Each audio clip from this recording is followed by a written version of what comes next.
suis heureux de vous accueillir ici à l'école Jules Ferry, dans cette configuration qui vous rappellera peut-être celle d'un certain grand débat.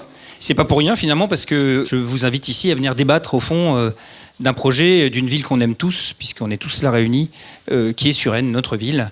Un projet partagé qui à la fois capitalise, et c'est notre chance pour l'équipe sortante, que de pouvoir capitaliser sur un acquis et de pouvoir l'améliorer encore, mais aussi de répondre à des défis nouveaux qui sont liés au fond à l'émergence de prises de conscience nouvelles aussi, que sont par exemple celles de la transition climatique et écologique. Et nous avons aussi, par nos habitudes, des choses à faire. Une ville peut faire des choses par son action, en isolant pour l'hiver, mais aussi en mettant peut-être quelques panneaux solaires de temps en temps, en favorisant les circulations douces, en verdissant au maximum. C'est une ville qui est déjà très verte, mais on peut toujours mieux faire, en aidant aussi et en accompagnant les habitants pour changer leurs habitudes. Parce qu'il ne s'agit pas de faire de l'écologie punitive, il s'agit de faire de l'écologie positive. La deuxième, c'est l'urbanisation. On est aux portes d'une métropole, on est au cœur même maintenant d'une métropole, et cette métropole, elle s'emballe. Paris se vide vers la première couronne, avec les effets qu'on voit à la fois sur les prix de l'immobilier et aussi sur la construction. Et il y a un vrai enjeu à maîtriser, freiner autant qu'on peut cette un peu folie immobilière, et cette transformation aussi d'immeubles de bureaux en logements sociaux. Et c'est d'ailleurs, certains se seront peut-être interrogés sur la modification du PLU qui est en cours.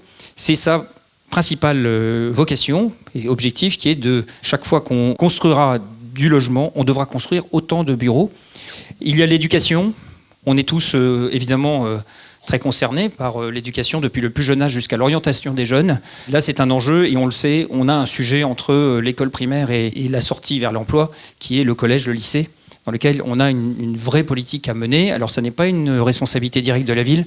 En revanche, on peut, en actionnant le rectorat notamment, le ministère de l'Éducation nationale. Il se trouve que, à titre professionnel, je rencontre régulièrement le ministre de l'Éducation nationale, M. Blanquer.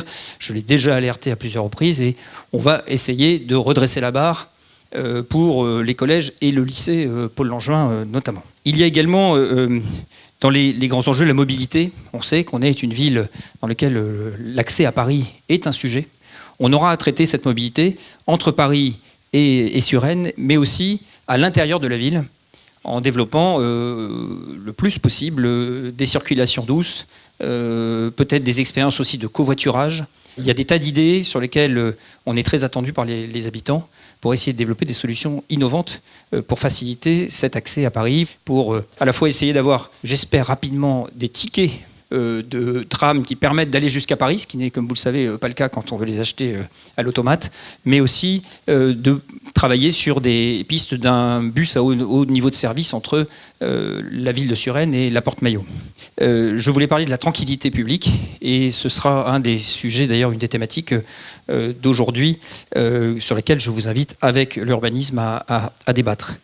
Ces réponses à ces enjeux, on veut le faire sans oublier le service du quotidien, qui est une des fonctions principales de la ville, c'est-à-dire l'accueil des demandes, des besoins, des attentes de nos concitoyens, ici, suresnois. Et donc, c'est tout le travail qu'on va continuer à faire et capitaliser sur la haute qualité de service dont vous bénéficiez déjà, et sur laquelle il y a toujours des améliorations à apporter. Enfin, et c'est sans doute l'essentiel de ce qui nous fait aimer Suresnes, c'est cette convivialité, ce qu'on appelle cet esprit village, cette simplicité de vie, qui est celle de Suresnes, moi qui m'a fait choisir avec ma famille de vivre ici à Suresnes, simplicité de vie qui est intimement liée à sa mixité.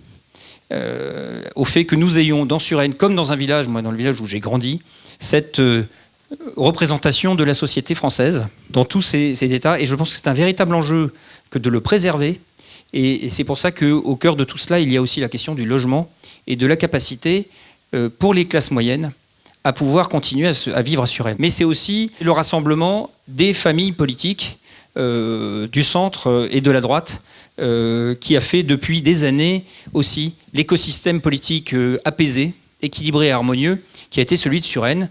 Et ça, je dois dire, grâce au travail incessant de Christian Dupuis, qui a su toujours créer cette union. Et je peux témoigner au terme de 2 mandats que travailler au sein d'une majorité de ce type, c'est agréable, parce qu'une ville, c'est aussi un partage et une confrontation de différences, pour autant que nous ayons la même vision. Et la vision, c'est celle que je souhaite commencer à construire avec vous ce soir. Ce que je vous propose, c'est de laisser la parole à Christian, qui, en qualité non seulement de maire, mais aussi de président du comité de soutien à ma candidature. Et puis ensuite, nous rentrerons dans le vif du travail pour ne pas vous rentrer dans un tunnel trop long et un monologue qui n'est pas le but de la soirée. Il faut continuer ce que nous faisons depuis 36 ans, bientôt 37. C'est-à-dire que cette politique d'équilibre, d'ouverture, de tolérance, tu as parlé de la droite et du centre, on a même accueilli des gens de gauche qui s'étaient un peu soignés. Voilà. Donc, et oui, Jean-Pierre qui se reconnaît, mais il y en a d'autres. Voilà.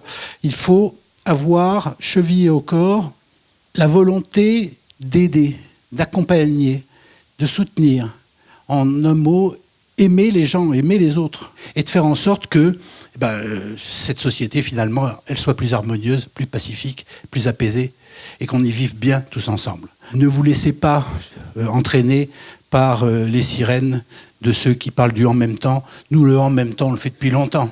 Mais on le fait en même temps dans la même direction. Voilà. Bon courage à tous.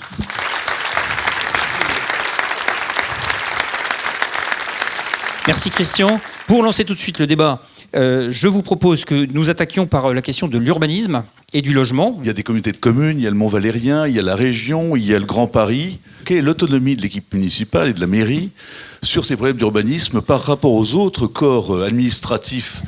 Et c'est vrai pour le transport, c'est vrai pour l'urbanisme.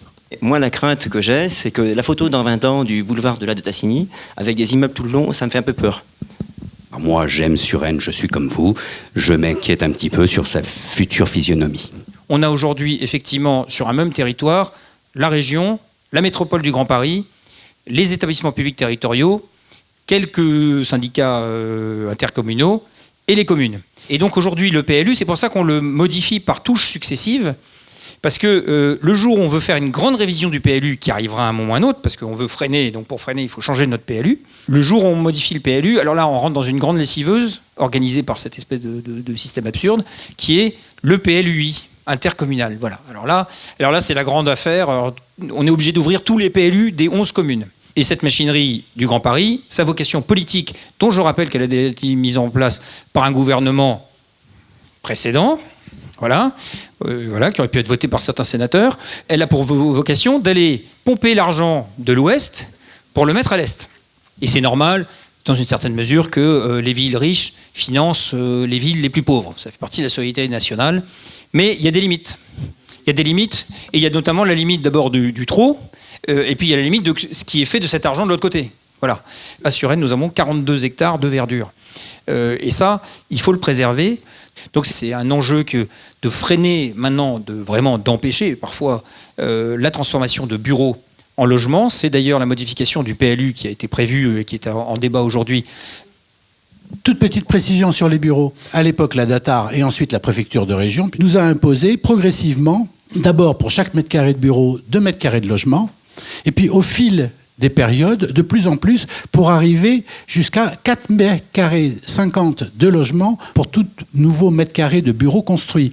Pourquoi ? Parce qu'on est près de la Défense et qu'il y a déjà beaucoup de bureaux dans les environs. Sauf que les bureaux qui sont à la Défense n'ont aucun intérêt sur le plan financier pour la ville de Suresnes, ni pour faire vivre la ville. Mais encore une fois, en nous les faisant payer le prix du sang, c'est-à-dire 4 mètres carrés 50 de logement pour chaque mètre carré de bureau. On nous a fait payer très cher ces bureaux, c'est pas pour qu'à leur tour, ils deviennent du logement.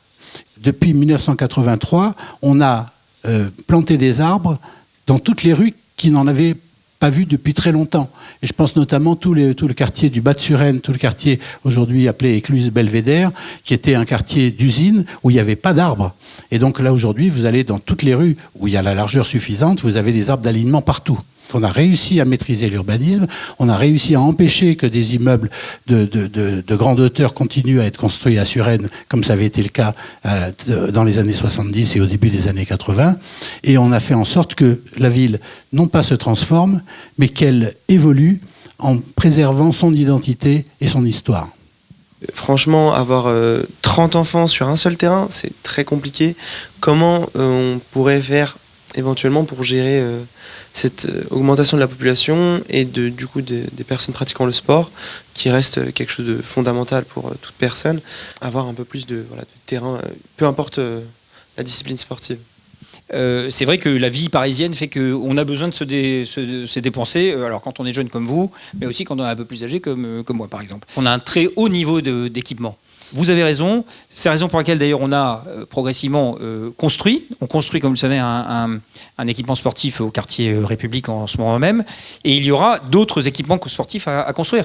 Et il faut qu'on ait une réflexion très clairement, mais partagée, parce que je pense qu'il faut qu'on puisse la partager avec les pratiquants sportifs, les clubs sportifs, et puis plus largement les Suresnois, pour savoir, voilà, d'abord, quels sont les sports qui les intéressent. On a la chance d'avoir ce magnifique club de rugby, par exemple, le RCS. On a beaucoup investi dans cet équipement parce qu'il y a une école derrière avec 400 gamins qui viennent jouer, etc. Et partout, les pratiquants du tennis, les pratiquants du basket, du handball, c'est un vrai enjeu et qu'on va prendre en compte parce qu'on ne peut pas vivre sans sport en région parisienne. Sinon, on devient dingue. Voilà. Tous ceux qui viennent prendre le T2, les écoles, mettent leur voiture là, voir des voitures qui restent pendant un mois. Le bas de la rue Paul Bert en a marre. Mais j'espère que vous en tiendrez compte et qu'elle sera bientôt payante. Merci. Alors, il n'y a pas eu de stationnement payant pendant très très longtemps à Suresnes. Bon, on est victime des autres. Autour de nous, toutes les villes, Puteaux, Nanterre, Saint-Cloud, Rueil, ont mis en stationnement payant. Et à partir de là, évidemment, vous faites comme les Réuillois ou les Clodoaldiens, c'est-à-dire quand c'est payant chez vous, vous allez chez le voisin à côté. Bon. Et donc, petit à petit, par contagion progressive, les gens sont venus se garer chez nous. Et il se trouve que j'ai évoqué avec Amir Ouchladi le sujet en disant il faut que tu passes cette rue en paiement, parce que c'est juste, et qu'en plus, je vais me faire engueuler. Finalement, qu'est-ce que tu vois comme action possible pour pouvoir justement, notamment sur les classes moyennes, mais faire venir des commerces, faire aussi en sorte de préserver cet équilibre entre entreprises, logement. Tout n'est pas à la main de la mairie, mais une partie est quand même largement possible pour l'action municipale. D'abord de moduler un certain nombre de plafonds, puisqu'il y a des plafonds dans lesquels finalement vous ne pouvez pas accéder à des logements parce que vous êtes au-dessus du plafond. Et donc il y a des possibilités de moduler par quartier aussi certains des plafonds pour permettre à ceux qui finalement gagnent trop pour être dans le logement vraiment social, mais pas assez pour pouvoir se loger dans le libre.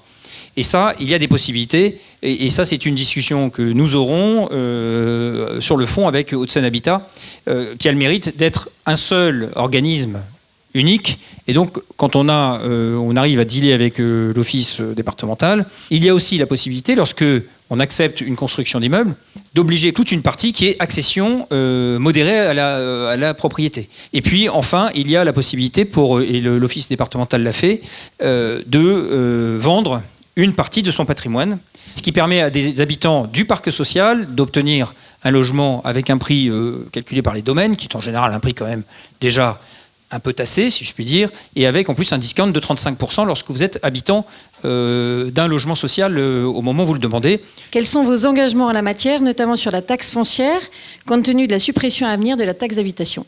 C'est vrai que les taxes locales sont élevées partout en France. Ici, les impôts sont assez élevés, on ne va pas le cacher, mais vous avez beaucoup de services. Et d'ailleurs, quand vous regardez, je vous engage à aller regarder les documents budgétaires, enfin, si vous avez des problèmes d'insomnie, et vous verrez que en face d'une recette fiscale moyenne par habitant, il y a une grosse dépense par habitant de services. Et donc, vous en avez en quelque sorte pour votre argent, pour parler un peu clairement. Bon. Depuis 7 ans, 0 augmentation d'impôts. En maîtrisant notre dépense, on a augmenté ce qu'on appelle le résultat, enfin le bénéfice, qu'on appelle l'autofinancement dans le jargon, et ce qui nous a permis de financer nos investissements depuis 4 ans sans recourir à l'emprunt. Et au même moment, comme on continue à le rembourser, on a baissé en 6 ans de 35% notre encours de dette. La disparition de la taxe d'habitation est une grosse bêtise. Alors évidemment, à court terme, si vous voulez, on va se réjouir parce que d'ici 2023, plus aucun Suresnois ne paiera la taxe d'habitation. Mais il ne faut pas se leurrer. À un moment ou à un autre, l'État, qui compense pour l'instant par des dotations fixes, d'abord, ces dotations, elles vont baisser. Ça, c'est sûr. Et aujourd'hui, elle est à 0 chez nous. Parce que petit à petit, par abattement successif, on a été racketté et donc on n'a plus du tout de dotation. Donc, en tout cas, on aura besoin d'une équipe très retaillée pour aller se battre à Bercy, partout, et de se battre avec compétence et expertise. Alors, d'aucuns vous disent qu'on veut gérer la ville à travers un Excel, qui est cette petit tableur que tout le monde connaît. Oui, il faut savoir utiliser un Excel pour gérer une ville. On ne la gérera pas à travers Excel, je vous rassure. En tout cas, ceux qui ne savent pas gérer Excel, ça, ils sont sûrs qu'ils ne pourront pas gérer la ville. Voilà. Vous Oui, faites bien des sûr. places par endroit. À quand dans le quadrant champion? Le cadran, tout le monde connaît, c'est le truc qui est à droite quand on arrive à Suresnes. Alors, ça, c'est la catastrophe des années 70. Et là, il y a un vrai sujet. Je le dis devant des habitants qui sont juste au-dessus, il y a un vrai sujet de rénovation de cet espace. On ne peut pas garder ce truc-là dans cet état-là. On va lancer, au cours du prochain mandat, une vraie réflexion et un vrai travail sur cet espace, à la fois dans sa vision et sa visibilité depuis l'arrivée quand on arrive, parce que c'est très moche, même vu de l'extérieur.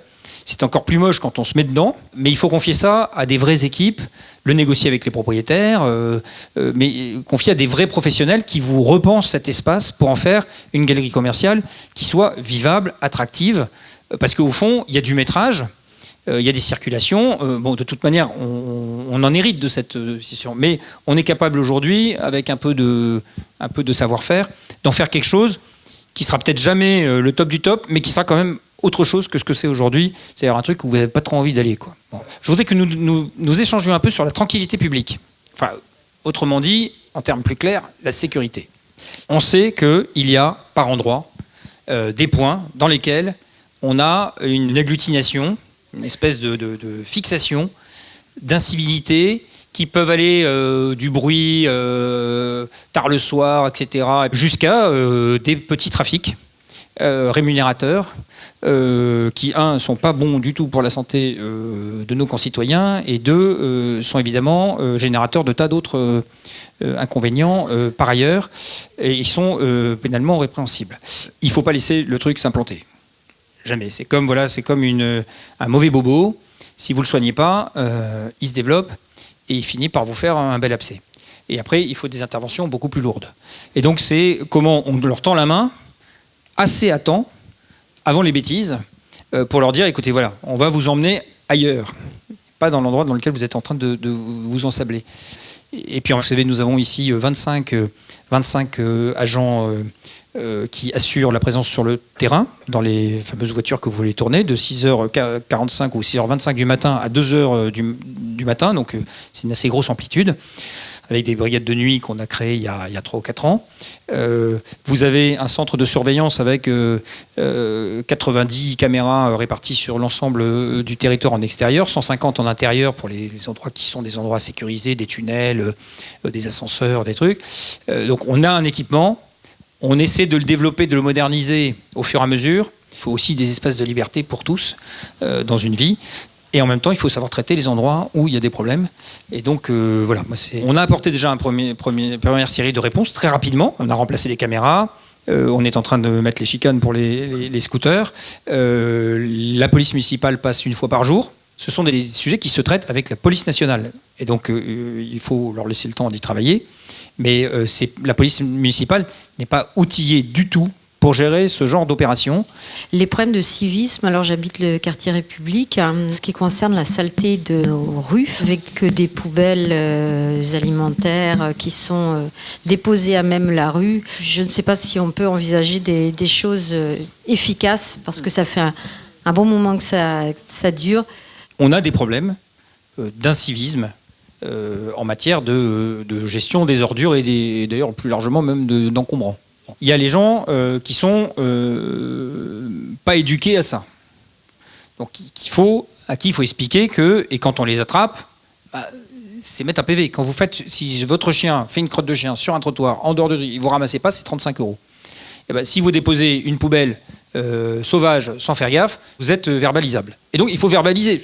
Aujourd'hui, les encombrants balancés en dehors des jours de collecte de l'encombrant pour lesquels nous avons un marché de collecte, nous coûte aussi cher que l'ensemble du marché de l'année de ramassage des ordures. Voilà. Donc il y a un vrai sujet derrière pour nous. Donc j'aimerais qu'on parle de demain, et j'aimerais savoir comment demain vous pouvez dire à des habitants qui ont vécu un été assez épouvantable qu'ils seront entendus rapidement et que les mesures prises seront pérennes. Alors sur le sujet, moi ce que je pense et à quoi je m'engage, c'est que c'est action-réaction. Il ne faut pas laisser le moindre doute sur le fait qu'on fait un truc, ça ne va pas durer. Parce que si ça dure, ça s'installe, et c'est l'impunité. Et donc c'est pour ça qu'on ne peut pas simplement dire on va multiplier par 2 les effectifs de police, sortir les matraques, et puis on aura réglé le problème, parce qu'on ne l'aura pas réglé au fond. Mais il faut une action concertée. Et ça, je dois reconnaître qu'on n'est peut-être plus au niveau du tout en la matière. On a sans doute laissé filer un peu la corde, et qu'il faut la reprendre sérieusement, avec cette action concertée, médiation et police. Bonjour Monsieur Baudier, moi déjà je suis ravi d'être là. Moi je ne vous connais pas beaucoup. J'aimerais savoir où est-ce que vous vous situez aujourd'hui. D'abord, moi je suis républicain. Je suis rentré chez Républicain à l'époque quand Christian m'a appelé. Moi j'étais élu local dans un tout petit village de 3000 habitants dans les Alpes-Maritimes. Voilà. Et donc là, c'est là qu'on m'a proposé, grâce d'ailleurs à Francis Prévost, le papa de Jean, que j'ai rencontré. J'ai fait une belle rencontre et il m'a dit va voir Christian, on cherche à renouveler l'équipe. Un certain nombre d'ailleurs de mes collègues sont rentrés à ce moment-là aussi. Et comme c'était une équipe LR, je me suis engagé LR. Je suis positionné moi à droite, dans une droite sociale, à vision humaniste, et je ne le renie pas. Dès lors qu'il y a une vision humaine, sociale, solidaire, mais aussi ambitieuse et exigeante, je me reconnais dans ces valeurs de la droite et du centre. C'est pourquoi, dans cet esprit d'unité, je me suis dit, voilà, je vais emmener tout le monde, tous ceux qui veulent y aller. Et comme je trouvais que La République En Marche portait aussi un certain nombre de valeurs et d'actions courageuses, je suis comme Christian Dupuis, je trouve qu'il y a des choses que personne n'avait fait jusqu'à présent, y compris d'ailleurs la droite. En plus, je sais que des gens qui ont cette sensibilité de La République En Marche sont avec moi, sont à mes côtés. Moi, ce que je veux, c'est pas, je ne tiens pas à avoir des marcheurs, je veux avoir des gens qui sont convaincus de l'action publique et du service de la ville. Voilà. C'est pas une sénatoriale. Voilà. C'est pas une européenne. Voilà. C'est un projet de ville avec ceux qui, sur le terrain, portent les mêmes valeurs et vont travailler avec nous.